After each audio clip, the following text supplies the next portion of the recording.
맥킨의 지혜투자클럽입니다. HLB 그룹 공식 블로그에 이제 5회 공지사항 FDA CRL 통보 관련해서 주요 질의응답 1번, 2번 있는데 1번 5가지 내용 관련해서 팩트체크 한번 같이 한번 해드리도록 해보겠습니다. 오늘 이제 FDA 최종 결과가 이제 새벽에 나왔고 이후에 이제 오전에 온라인 간담회도 있었고요. 이제 오후에 또 공지사항에 CR에 관련되는 부분에서 질의응답 관련되는 부분이 1번, 2번으로 나오는데 1번 내용 한번 먼저 살펴보겠습니다. 5가지 정도의 내용들이 있는데요. FDA로부터 CRL을 수령한 이유는 무엇이라고 예측하나? 이제 공시에 나와 있는 이제 내용들을 보면 CRL을 이 CRL을 정확한 이유 자체를 모른다. 그래서 이제 작년 같은 경우에는 이 부분들을 알기 위해서 FDA에다가 미팅을 통해서 이제 이 부분들에 대해서 알려고 이제 미팅 관련되는 부분을 하고 그때 이제 포스트 액션 레터를 통해서 추가적인 뭐 요구사항이 없었기 때문에 9월 달에 리서브미션하는 과정을 좀 갔거든요. 그러면 이번에 회사가 이제 이 부분에서 뭐라고 이제 얘기인지 한번 살펴보면 CMC 1월 이제 6일 날 끝나고 난 다음에 폼 483에 3가지 지적 사항이 있었죠. 그래서 제조 공정에 관련되는 근본적인 문제를 지적하는 것이 아니라 보통 이제 반도체 같은 경우는 공정이 한 300공정이 한 2달, 석 달 정도가 되는 거고요. 바이오 의약품의 제조 공정은 한 100가지 정도 공정이 있습니다. 근데 반도체와 마찬가지로 바이오 의약품도 이 공정 중에 하나만 뭔가 문제가 생겨도 다 못 쓰는 거죠. 그러니까 이 공정의 어떤 스텝에서 어느 하나 중요하지 않은 게 없고 바이오 의약품은 단백질을 정제하고 배양하는 거기 때문에 단계 넘어갈 때마다 이 배양하는 단계라든지 하나하나가 굉장히 난이도가 높은 어떤 부분이라고 이해를 하시면 됩니다.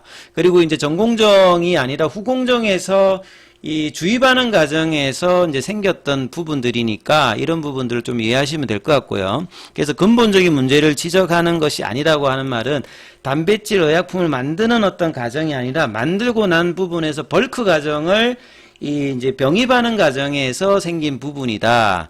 그리고 이제 운영 과정에서의 어떤 절차 프로토콜 관련되는 부분은 프로그램 관련되는 부분 업데이트하면 되는 거고, 그 다음에 이제 감시 과정에서 서베일런스에서 이제 문제가 있는 것들은 교육을 한다든지 사람을 교체하면 되는 거거든요.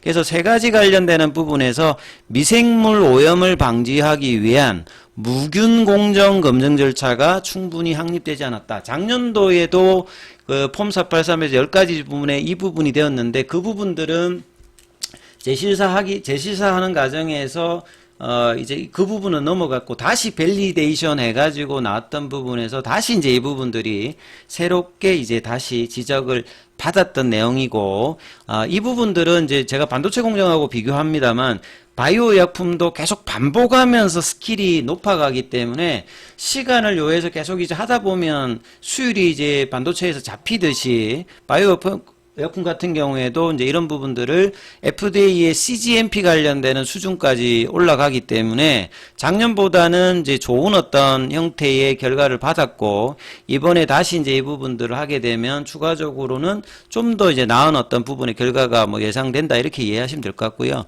그 다음에 제품에 대해서 유관 검사 절차를 반드시 하게 돼 있습니다. 사람이 이제 보는 부분이 있는데 이게 확립되어 있지 않으면 교육을 통하든지 아니면 그 검사원 자체를 바꾸면 되는 거니까요. 그 다음에 이제 프로그램 관련되는 부분들은 이제 정기적 검사나 점검이 안 됐으면 이 부분은 보완하면 되는 거니까. 그래서 회사는 첫 번째 지적사항 관련되는 이 부분이 CRL 관련되는 부분의 사유라고 생각한다.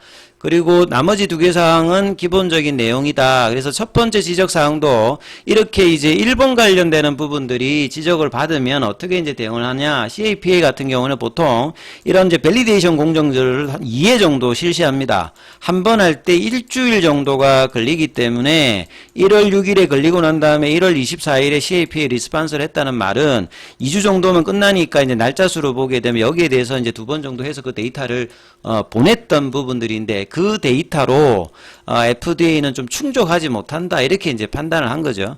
그래서 정확한 CRL 통보 사유 관련되는 부분을 알기 위해서는 알기 위해서는 작년 같은 경우에는 이제 미팅을 요청하고 만나고 나면 만날 만한 사유가 인정되면 만나자라고 해갖고 거기서 만나서 이 이제 포스트 액션 레터를 FDA가 그 스폰서에게 줘서 이제 여기에 특별하게 뭐 추가적인 부분이라든 뭘 해야 될 건자가 이제 나오는 부분들이거든요.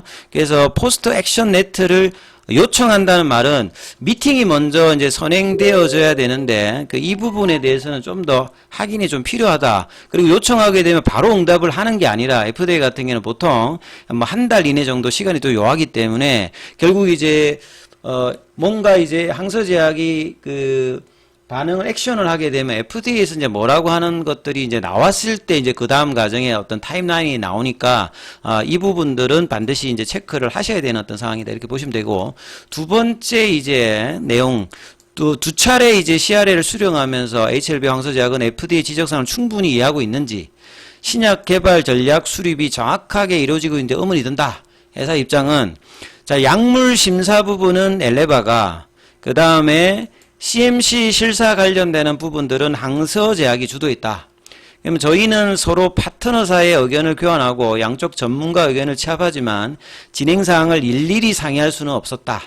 그동안 항서제약이 이제 FDA 출신 CMC 전문가를 작년도에 이제 부사장으로 7월 달에 데리고 와서 이제 자신 있다고 이야기했기 때문에 파트너십 관계에서 이제 이 부분들을 신뢰하면서 그동안 진행해왔다. 이렇게 보면 되겠죠.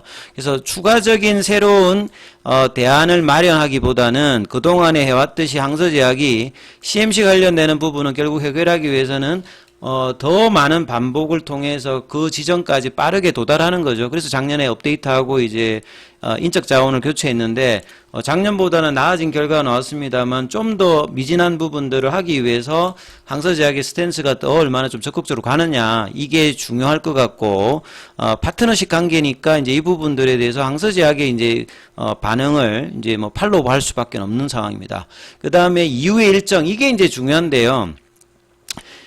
답변을 통해서 CRL 사유가 파악되면 그 1개월 내외 NDA 재제출 준비를 뭐 한다. 이렇게 이제 뭐 돼 있는데 뭐 과정은 뭐 작년도에 한번 이제 경험했기 때문에 엘레바도 FDA 최대한 빨리 타입A 미팅을 신청해서 문제를 파악하고 대응할 수 있도록 준비한다. 그러니까 이 과정 자체가 얼마만큼 빨리 이제 레터를 보내주느냐.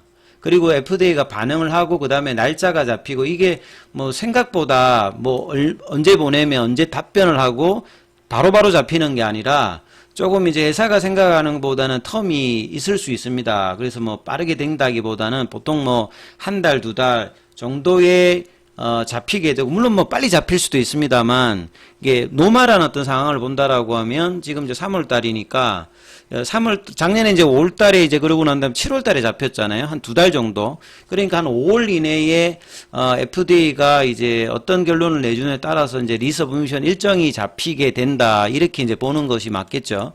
자, 그리고 그러면 이제 이 5월 달에 이제 이 말 자체는 이 기간 안에 작년하고 똑같다는 거죠. 타입A 미팅을 작년도에 이제 빠르게 잡아줘서 그 공고를 받아서 이제 넣었는데 지금은 사실은 이제 똑같은 어떤 부류보다는 이제 CMC 관련되는 부분에 이 부분들이 좀 더 명확해진 상태에서 리서브미션을 넣어야 되는 것들이 노말인데 이 부분들이 어떻게 진행되는지도 봐야 되고요. 그 다음에 뭐 클래스 1이면 여전히 2개월이고 그 다음에 뭐 클래스 2가 되게 되면 6개월 정도니까 뭐 이 타임라인은 작년도를 이제 기준으로 해서 했는데 결국은 이제 얼마만큼 빠르게 FDA 타입A 미팅이라든지 FDA 결과가 CRL이 나왔을 때는 미팅을 통해 가지고 이후에 이제 진행해야 될 부분하고 이런 게 없이 만약에 바로 만약에 할 것 같으면 뭔지를 알고 추가로 이제 수정하고 난 다음에 리서브미션을 넣는 거거든요. 그러니까 리서브미션 넣으면 또 바로 넘어가는 게 아니라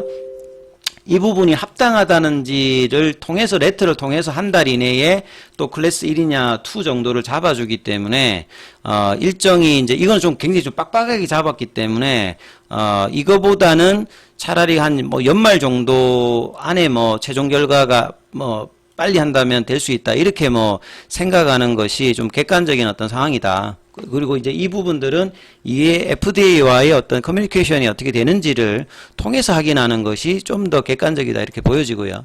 자, 네 번째 클래스 1이 될 거라고 예측하는 부분도 이거는 이제 사실은 1이냐 2는 실사를 가느냐 안 가는가거든요. 그러니까 이번에 이제 CRL이 나왔던 부분의 지적사항이 데이터가 부정해서 다시 서류상으로 뭔가가 요구될 것 같으면 클래스 1입니다만 다시 심사관이 보내져서 해야 되는 상황이면 클래스 2가 나오게 되는데 이게 클래스 1인지 인지는 FDA가 결정하니까 회사가 지금 뭐 1이다 2다 이렇게 하는 것은 특별히 지금 뭐 결정적인 부분이 아니니까 이거는 전문가들의 의견을 기반으로 예측했다는 건데 지금 상황에서는 이 부분은 그렇게 제가 볼 때는 뭐 의미가 없을 것 같고요. 엘레바에도 CMC 전문가가 있고 작년에도 그랬고 뭐 이 부분들은 변함이 없습니다만 결국 이제 FDA 어떤 반응에 따라서 이 부분은 결정되는 거니까 이거는 뭐 클래스 1이다 2다 지금 이렇게 뭐 이야기하는 것 자체가 특별하게 의미는 없다고 보여집니다. 그 다음에 다섯 번째 중국에서도 이제 오늘 내용을 보게 되면 CRL 나오고 난 다음에 미국 이야기들을 현지 보도에는 보면 많이 올라와 있는데 이게 뭐 직접적으로 영향을 여전히 뭐 준다 이런 부분들은 뭐 해당 사항이 없는 거고요. 근데 안 되게 되면 이제 이런 부분이 있습니다만 이제 준시바이오로직스라든지 베이진사의 뭐 허가 관련되는 부분들이 있기 때문에 이 부분에서는 직접적으로 뭐 이렇게 관련이 있다고 볼 수 있는 내용은 아니다. 이렇게 좀 봐야 될 것 같습니다. 자, 그리고 이제 두 번째 이제 그 질의응답 그건 한 8개인데요. 그 부분은 다음 영상에서 이어서 좀 설명을 좀 드리도록 하고요. 장중에는 무료 텔레그램방이 진행되고 있습니다. 영상 아래 링크 참조해 주시면 되고 입장 문의나 문자로 문의하시면 안내해 드리고 있습니다.